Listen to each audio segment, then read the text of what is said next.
If you need a sync, a kickoff call, and 2 Slack huddles just to clarify one brief, try Loom. Loom is the AI-powered video communication that gets work unstuck. Record your screen, your face, your voice, and give people the context they keep booking meetings for. Try it at loom.com. That's LOOM.com. Welcome to the Marketing Millennials, the No BS Marketing Podcast. I'm Daniel Murray, and join me for unfiltered conversations with the brains behind marketing's coolest companies. The one request I tell our guests, stories or it didn't happen. Get ready to turn the up.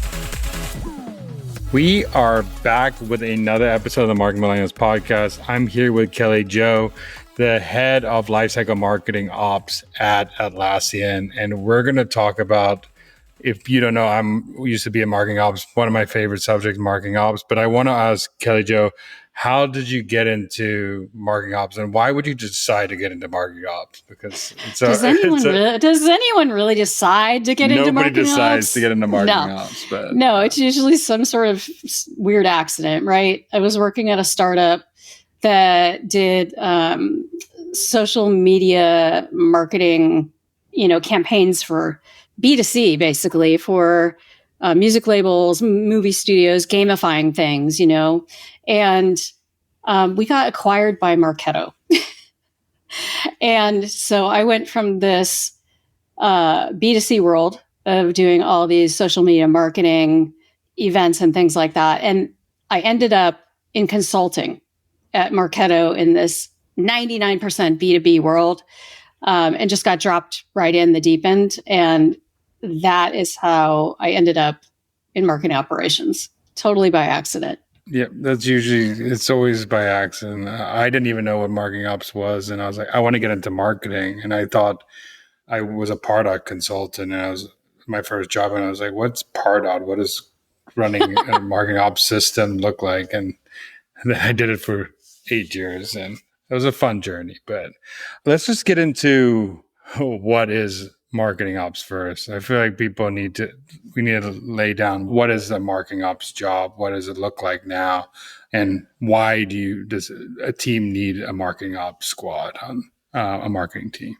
Wow, I think it has changed and evolved so much in the last 10 years, even. In the beginning, it was basically everybody thought of marketing operations as email. And with the thousands and thousands of platforms that are out there now, and AI and everything else, depending on which company you're at, you may have different responsibilities, but you're basically supporting the structure underneath marketing and sometimes sales and sometimes RevOps, the technology structure, the lead flow, the data, and it has just expanded so much that I feel like our job descriptions are different at every company. Our responsibilities are different. The lines are really blurry. If you try to define what a marketing ops person does, it's different at every company. So I think it depends on which organization you sit in and who you report up to, what the breadth of the job is. So it just depends on what company you're in. And there are technical roles, there are strategic roles. It's best if someone in this industry has technology experience, marketing experience, sales experience, go-to-market experience. If you understand the lead flow from beginning to end, the entire funnel, that's what makes you really valuable in this industry. I always say that marketing ops is a hard role because you actually have to know what everybody on the marketing team does, and then also what all your stakeholders does. You don't have really you have one specialty in what you do, but the knowledge level is you have to know what demand gen does, what metrics they're using, what SEO does, so it's super hard. And then you actually have to know how to deploy systems, analytics, process to make those people's lives easier. And then you have to, on the other hand, know sales, what finance is doing, all these things. So it's Isn't it such a crazy? broad role. It's a broad role. It's Yeah. crazy how much you have to know as marketing. It is. It's like a unicorn role. I mean, and you have to be able to be not only technical, but customer facing. You have to be able to have conversations at the engineering level. You have to be able to have conversations at the executive level. So it really is, it takes a long time to develop those muscles in this industry. And so when people are starting out, they may start as a campaign operations manager and just building emails, but along the way, they're going to learn what happens down the funnel and how does sales work and how does marketing work. So I think starting as a campaign ops person, and then learning from there, you can expand, but it's a crazy amount of knowledge that we have to constantly keep up with and learn with new platforms, new technology, AI. Every single day I learn something new, and I've been doing this a really long time.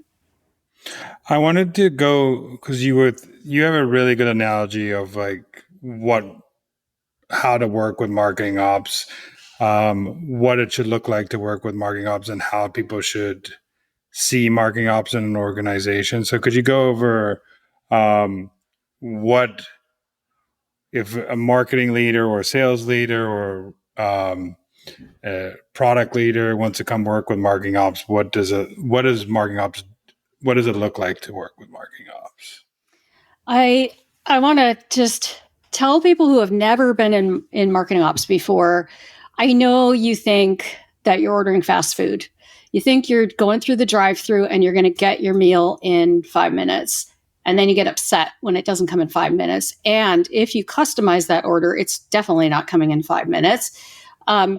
What we actually are, I would say, is a Michelin star restaurant. We are a team. We are an entire business. And you need to think, you don't know what goes on behind the scenes. You don't know what goes on in the kitchen. You don't know what the prep work is, the reservation system, whatever. So I want people to understand that when you ask for is just an email, you need to understand that there is all this structure and logic that we build into that email underneath so that the thing that's supposed to happen when someone fills out a form actually happens. And then that lead gets passed to sales, and then it gets routed to the right person. And then the lifecycle changes from MEL to MQL to SAL or whatever it is. There is a lot of plumbing that happens underneath that I think people don't realize. So what I would like to say to all the marketers out there, if you've never worked in MOPS, the way to work best with us is to come with a complete package of your request. And instead of, like we were talking about, building a house, instead of telling us you really love this sink and you want to install this sink, you haven't told us what the house looks like or where the bathroom is or what happened. Does the plumbing in place? So like when I turn on the water, does it work? So I want you to think of the fact that it's not just an email. It is so much more underneath. And so work with us like a partner. You're going to come to us with a request. We want you to know exactly what the outcome is that you want. So we know what success looks like for your campaign request. So you're going to come to me and say, I want to send this email. And I'm going to ask, okay, what does success look like? What do you want that person to do? What's the CTA in that email? And then if it's successful, what do you want to happen to those leads? Like, where do they go? Is sales prepared to talk to these people? Do they have what they need for their talking points or their outreach sequences or whatever it is? Like, it's a whole, we are your strategic advisors. We're your partners. We're also your plumbers and your electricians, and we need to build the foundation for whatever you are requesting to work. So just keep that in mind when you send an urgent request. There's a lot of work that goes on in the background that people don't understand. And we just want you to understand that it's not simply creating an email. There's a lot of plumbing that goes into it underneath, and we want you to be successful, and we want it all to work the first time. So bring your A game when you send a request to us. I love that because I do remember when I would get requests for marketing ops and there were 15 in the pipeline and people were like, why did you only get to 5 this week? And then you had to go to explain those 5 are not just send an email. It's set up the logic, make sure it gets tagged correctly, make sure we QA it, make sure nothing breaks in the process, make sure, and there's 18 different things for that one request that you said. And you want to get it out fast. And also when you want to get something out fast, what else are you pushing off that list that we needed to do that week too? Because that fast thing, I think that's also gets misconstrued as, okay, you want an email today, we could push things off, but just know that next thing that you want might not get done because you want this urgent request. Right. So, and I think that's why it's really, really important to have structure and process in place. And luckily, since I work at Atlassian, I have all these tools that I can use for free. And I had used Jira at previous jobs, so I was very familiar with Jira and Confluence. But I run our team almost like an engineering team. We have sprint planning, we have tickets, we have an automated system we're building that will allow stakeholders to submit a ticket. And if there are any related processes underneath, it will create those other tickets for the other teams that have to be involved. We have dashboards where we can see exactly what our capacity is for the team, like how many story points we call them, right? How much time does each person have? And what that does is it allows us to, when, like you said, when stakeholders request something and we're really busy and their thing is urgent, we have a dashboard. We can show them, okay, here are all the other requests. What would you like us to push off the plate so that we can take your urgent request? So I think it's super important for MOPS teams if you don't want to just become order takers, and you need the data to back up your capacity. You need the data to back up how long it takes to create each of these requests. And you need some sort of tools so that you can report on it and show what's going on and stay organized. So things don't fall through the cracks. And that's why we, this past year, moved to sprints. We had been using Jira, but not in any really structured way. So I would say run your team like an engineering team, because we all know how interrupt driven this job is and how chaotic it can get. And it's really, really helpful to have everything structured in projects in Jira. And that is kind of what keeps us sane most of the time, is just having that underlying structure. Oh, I totally agree. I used to do that too. And I used to like leave those points. We didn't used to call them points, but hours, whatever, like leave a couple hours every week for those urgent requests. So if an urgent request comes, we have those like point system. I think this is an interesting rabbit hole to go down. Could you explain the high level of what you set up and what someone could set up to make a process? Because I think it would work for a lot of different teams of setting this up where there's a form submit, there's a what happens after the form submit, what happens next. So like, what does like the step-by-step look like for you to set up with Jira and Confluence, and what does that look like? So we have a very structured Jira ticketing system. We're even trying to streamline it even more because when I got to Atlassian earlier this year, we have many different ticket types because each team kind of had their own projects.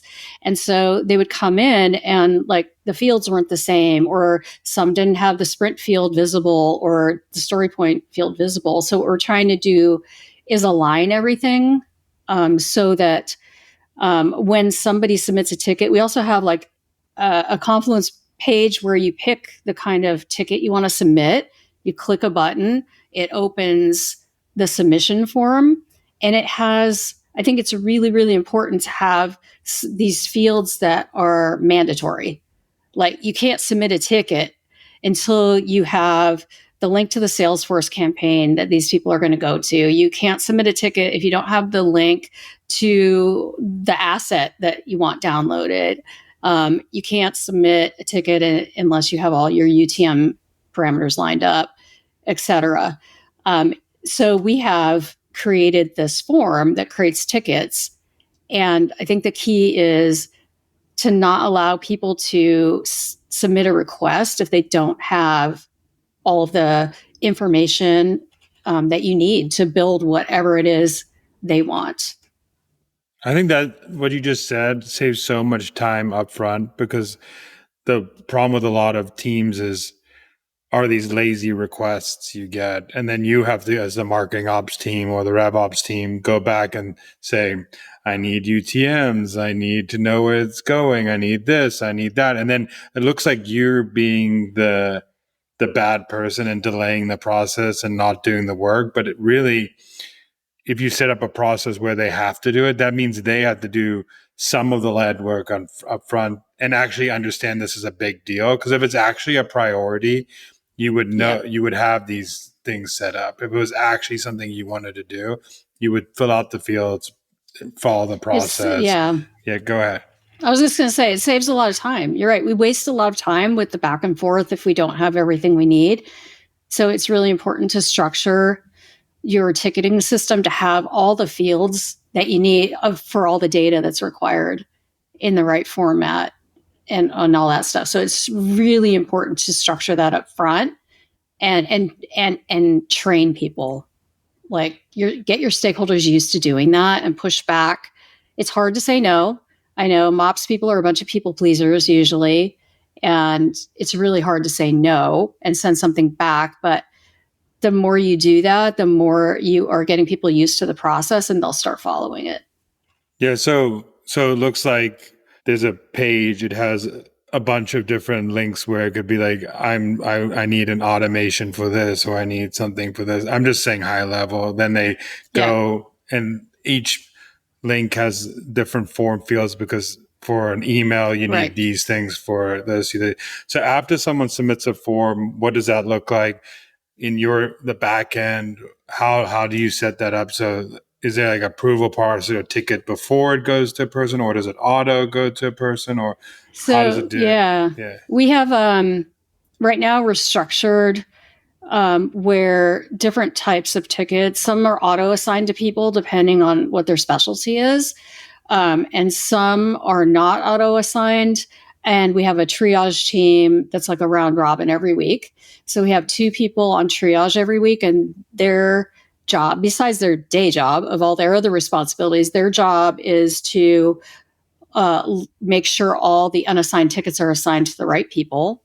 Because I do have specialists on my team. I have people who who know events really well and all the weirdness of events, and then I have people who, focus on ABM or other things. So the triage team will assign anything that's unassigned every week. We also have a Slack channel that has a bot in it. And so our stakeholders can go into that channel and they can ask a question and the bot will try to answer it. And if it doesn't, it'll open a ticket for them. So we have that as well. And then we also have another Slack channel that shows all the tickets coming in so that we can go to one place and see them too. So it's just a number of things, but the triage idea is fairly new because you don't want your tickets to be dropped. And so you need somebody who's on the hook for that week. It's kind of like, back in the day in tech support, we used to have the hot phone. And if you carried the hot phone, you were on call, right? If you were in IT or something, you were on call for the week. And we have 2 people every week who are on call to make sure everything gets assigned to the right person. Yeah, because the last thing you want to do is lose respect of your system you set up and you miss a ticket, and then they say, this ticketing process doesn't work. I want to do something else. And then they complain and complain. But I was going to ask you, I know you said the bot, which I think is super smart, which could answer probably where could I find this, or this report is here, or like it's in here. Yeah. What are things now, since AI has become a big thing? What are some things you are using or thinking about using in marketing ops to help streamline the process with new AI technology that is out there? We have access to a lot of approved AI tools and at Atlassian, and we're encouraged to create our own agents. We have an agent library. So we are, figuring out all kinds of ways to use it. I personally love it for looking at data and answering basic questions. Like, people ask us all the time, why didn't this MQL? Mhm. Creating an agent that will go look at the systems and come back with an answer so that the person doesn't have to DM us, but to answer basic questions like that. Why didn't this MQL, which is a very common one. I expected 200 MQLs. Where are they? We have all kinds of little things that can be answered over and over again that we like to use agents for. And like the bot in Slack that we can train. So it would be nice. The one thing I would really like to have an agent be able to do is to clean lists before list uploads, because it's such a manual process when we get lists from events from different vendors. They're always structured differently. Even though we have a template, the data might be in the wrong column or whatever. I would love to create an agent. It's on my list. Create an agent to look at these lists and clean them. Things like that, I think, are really valuable for MOPS. Like the what I call the digital janitor responsibilities are things that we can automate with AI, as long as it's secure, mind you. Yeah, I agree. Because if you think the average MOPS person a day probably gets so many of those questions of, hey, where's this report? Where could you look into this lead for me? Could you look into this for me? Hey, this is in the system. Where did it go? Could you direct me to this report? And also the list cleaning thing is so annoying because it stops you in your tracks and you have to go clean a whole list just to submit it into, and then people are asking you for that list over and over, and the speed where to is get it in. Yeah, exactly. Yeah. It's timing. We also, because we're Atlassian, we have Rovo AI built into everything, which means that for any agents that use Rovo or even the bot, it has access to all of our Confluence documentation. So someone could type in, we get, new marketers all the time, and we don't have time to train one-on-one, right? We like the one-to-many. So we have a lot of Loom videos that are in our Confluence pages, and someone could ask Rovo, can you show me the Loom video that shows me the process to do X? And they can just go watch the video on their own time. We have a whole library in marketing ops of all of our documentation in Confluence, of recordings of trainings, short Loom videos. If someone just wants to know, a little thing, and they weren't able to attend a meeting. So, I mean, it's kind of a luxury to have all the tools for free. Mm-hmm. It's really nice. But we use all of it to help mostly onboard new people in other teams. And so that we don't have to answer the same questions over and over again, we will just direct people to a Loom video, a recording, a Confluence page. We have a whole library.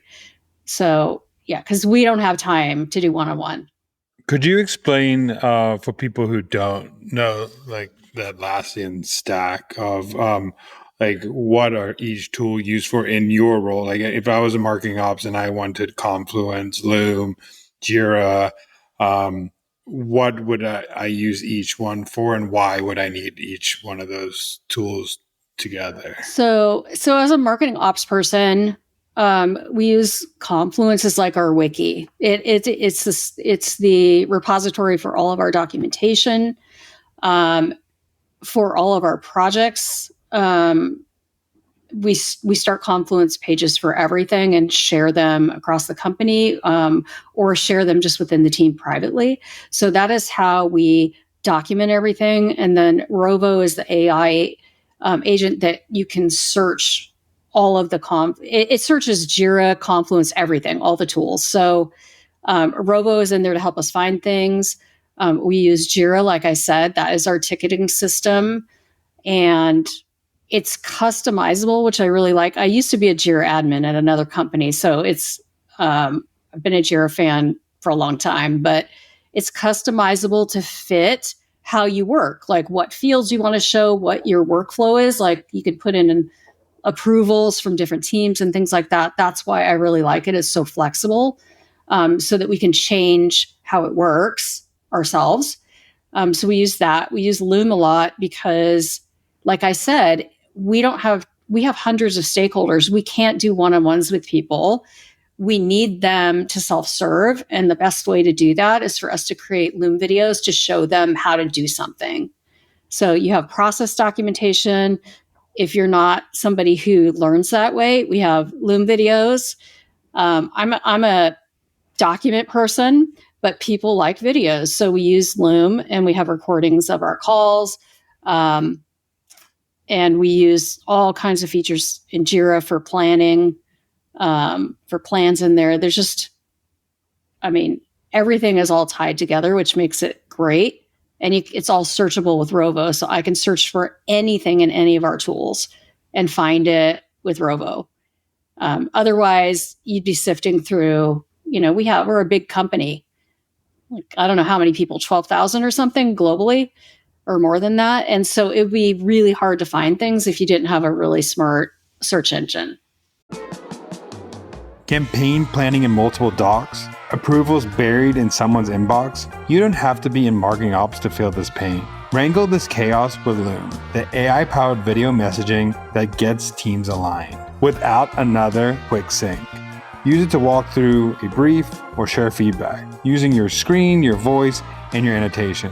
Loom's AI even tidies the video for you with summaries, chapters, and filler word cleanup. Try it at loom.com. That's LOOM.com. Yeah, I just remember starting in marketing ops at the beginning where there's either documentation, limited documentation, or it takes an hour to find everything, and then you still get this documentation, but you don't really understand what it means. So then you have to go to ask. But if you have like Loom for visual learners who could say to create this, you click this button and this button, and then there's also a transcript. So if you don't want to, you could go and now with AI, you could just be like, hey, find this video.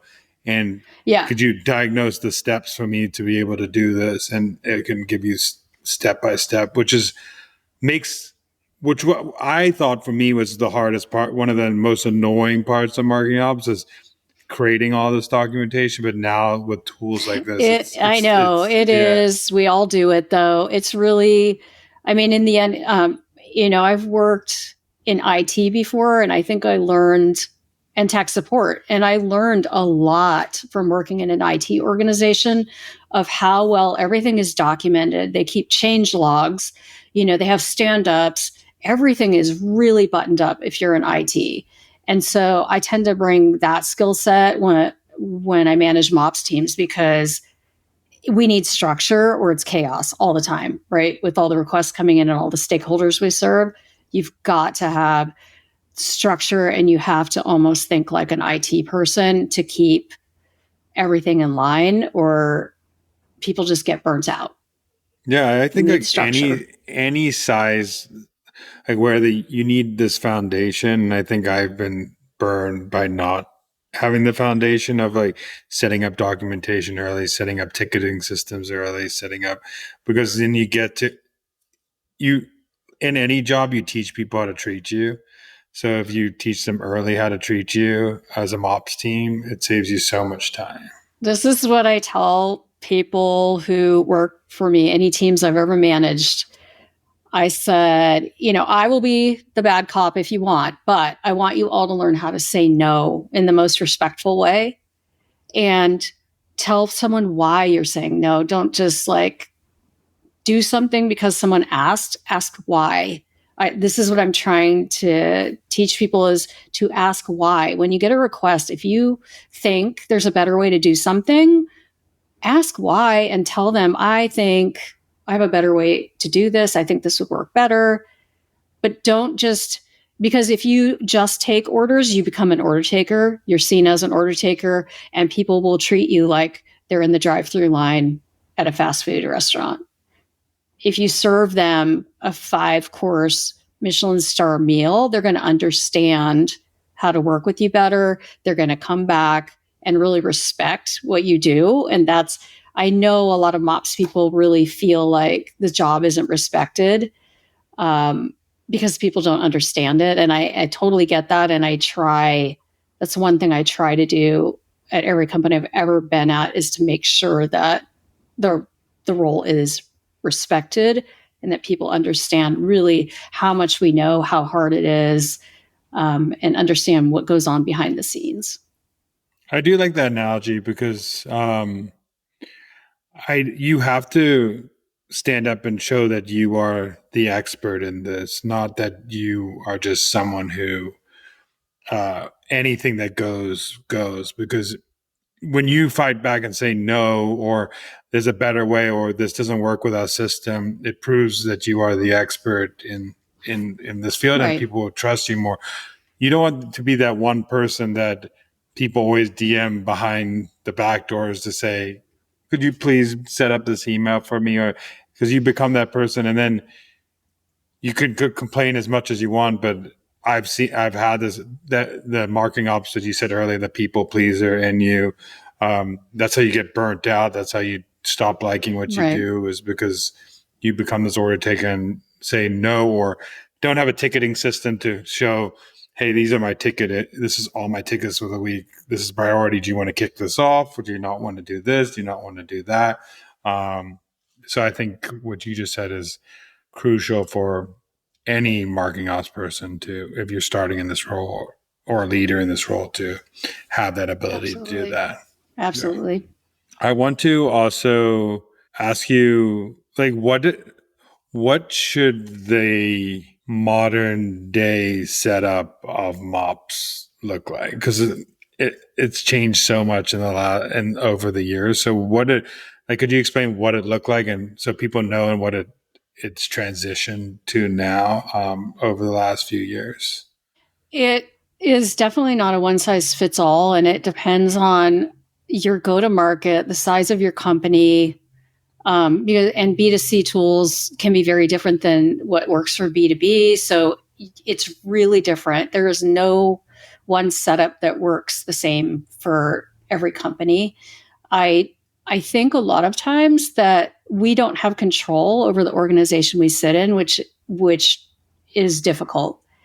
If you are sitting, I'll tell you what my preferred organization structure is, and I've only had this once, is to have a centralized demand center, or whatever you want to call it, that's responsible, where the tools are centralized, the expertise is centralized, and it does not report up to a demand gen leader or a RevOps leader or anything like that. Because as soon as you report up to, let's say, demand gen, guess what your priorities are? Marketing. If you report up to RevOps, if that's a sales leader, your priorities become sales, and marketing gets second. So I prefer to have, I think, the most successful organization. I mean, if you're big enough to have an organization, mind you, there are a lot of people who are a team of one doing everything. If you are big enough and mature enough to have an organization, that organization should be independent of influence for priorities from any of the other teams, I think. So, because otherwise it just becomes favoritism, and the prioritization gets really, really difficult. We also have an agency partner, because we just have too much work. So there's a lot of basic email building that we push off to an agency partner, and we QA everything they do, but they do a lot of the building for some of the basic stuff. So having an extension like that allows you to flex, especially if you have a cyclical business where it gets really busy at certain times of year, and you can't grow and shrink a full-time team.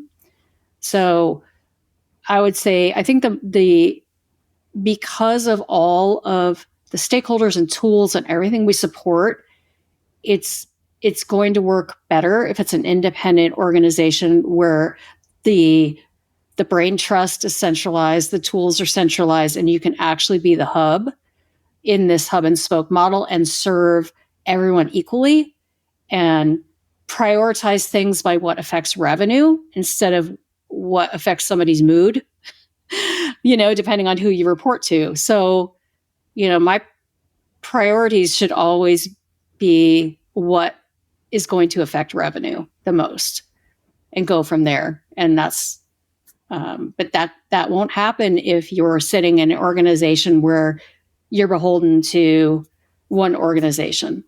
That's why I prefer an independent team structure.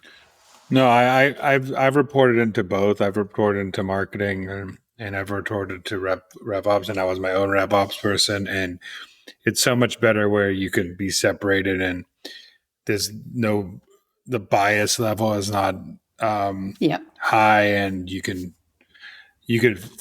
and when revenue is a priority, you make the decisions of prioritization based on what are the business goals, how are we going to achieve the business goals, not just the marketing goals. Because sometimes the marketing goals are, in some orgs, are 20% of revenue. Some is 80% of revenue. Some are 30. It depends. And like sales could have like 70%, but if you're only prioritizing like 3% of revenue, right, you're not making as big as an impact as you can. So, last question I want to ask you is, what is a marketing hill you would die on? Wow. What is it this year? AI isn't going to solve all your problems. That's one of them. And the other one is, I never thought I would say this, but I think the MQL is dead. And I say that because in my experience, I have been on the buying end of many tools. And I really watch how companies approach me and sell me things. And I watch how good some people are at identifying the buying groups, identifying, who writes the checks, who are the influencers, who makes the decisions. I really look at how companies do that well. And I think that the individual, at least in, like, let's say SaaS software business where you do have a buying group or a complex sales cycle, this isn't true for everybody, but if you have a complex sales cycle, the MQL is dead because you need to identify the entire buying group, and you're not selling to one person. You're selling to a group of people. Maybe it's a division of a company. Maybe it's just a smaller group, but that's it. I mean, we need to get away from looking at marketing influence by one person at a time and looking at the buying group and how many other people influenced, even if that's not the person that sales is talking to, they are part of the buying group. And so for marketing to get credit, we have to move away from looking at individuals, and we have to start looking at buying groups. And I know lots of companies are already doing this. I also think it's a very lazy metric, to be honest with you, because it could be easily influenced. You could pull different levers that as a marketing leader to get the right person in. Doesn't mean they're a great buyer, but you can get someone to fit the exact criteria to be an MQL. That's why you always should, as a marketing team, like revenue, pipeline, like qualified pipeline is way better to look at, is because I've seen MQL numbers go down, but revenue go up, and people are still worrying about that MQL number rather than worrying about like, are we getting the It's right, always, right? yeah, hasn't it? It's always been kind of a vanity metric, right? You can create more MQLs, but that doesn't have anything to do with quality and or qualification. So, I think if your sales team is using something like MedPick, where they have to identify, all these different people in an account, that is helpful if marketing understands that, so that they know they have to deliver the right persona. Because also, like for our tools especially, there are different buyers for each tool. It's not always the same. It's not always a developer. It could be a marketer. It could be an HR person. So you have to know who your buying group is for each tool and what you're selling. You have to identify those personas. And that's how you want to create this qualified buying group instead of a qualified person. I like that. And I also think if marketing is doing their job right, it really skips the MQL stage completely. Like, because you're right. Yeah, if you're doing your job right, you've like educated the buyer. They've raised their hand to make a buying choice, or like their end of the research process. That should really matter as a marketer. Like a lot of your job, most of your job is to create demand, not just like capture the existing demand in the market that people are looking for. And that's a harder job as a marketer, is to create it. But well, thank you so much for coming on. Where could people find you, what you're doing, all that good stuff? Oh boy, I'm really active on LinkedIn, so feel free to connect with me there. Yeah, I always respond to people. If somebody wants to, have a quick session on how to get into MOPS or how to get into, go up the chain. Some people have this dream of being a CMO. Some people have a dream of being a CTO or a CRO. How do you do that? I'm willing to have conversations with people. I've mentored a lot of people, and, if I have time, I will definitely talk to you. So you can always reach out to me on LinkedIn. Well, thank you so much for coming on, and I really appreciate it. Thank you. Thanks so much for listening. Keep tuning in to hear more great insights from the coolest marketers from around the world.